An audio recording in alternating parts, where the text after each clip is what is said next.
Hello everyone, so I have a pretty cool video here for you showing Ukraine targeting an S-400 battery of Russia's.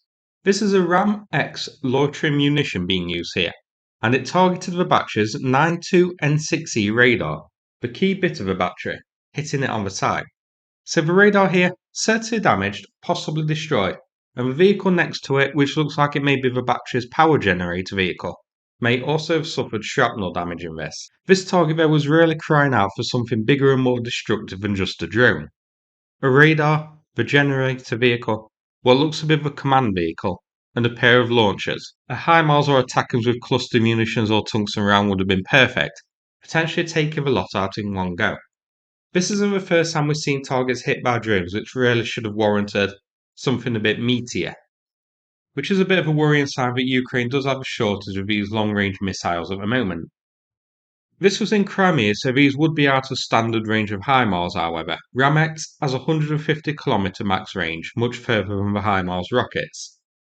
And I believe that Ukraine has run out, or is certainly running low, on ATACMS missiles. So it's very likely the Ram-X was really the only choice for Ukraine to hit this one, because of a lack of other options, unfortunately.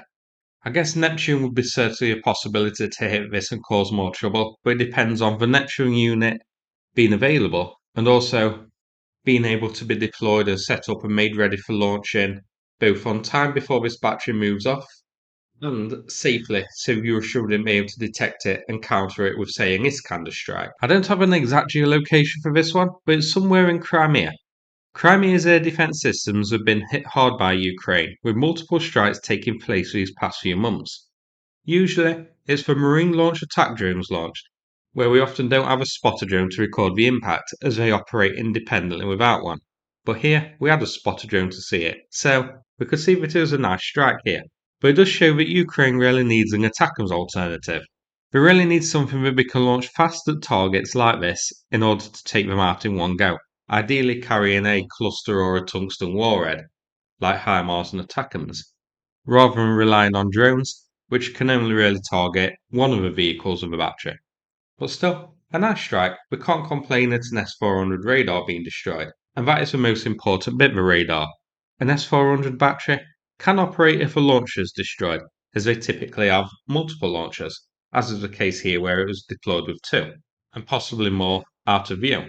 But take out the radar and the entire battery is offline until repaired or a replacement is sent to the battery. So that's it for this video. Hope you found it interesting. Now I'm going to play a video from Ronald about the ongoing fundraiser it is doing. Thanks so much and take care everybody. Hello everyone, this is volunteer engineering group which support military on the front line. We need your help. We raise the money for the batteries for radio station. It's very important to be on front line with connection. Now our goal is $2,500. It's for 200 pieces of batteries.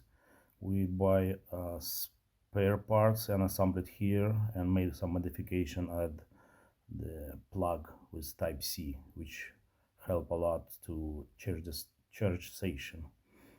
Thank you everybody. Subscribe, donation. Glory to Ukraine, glory to heroes.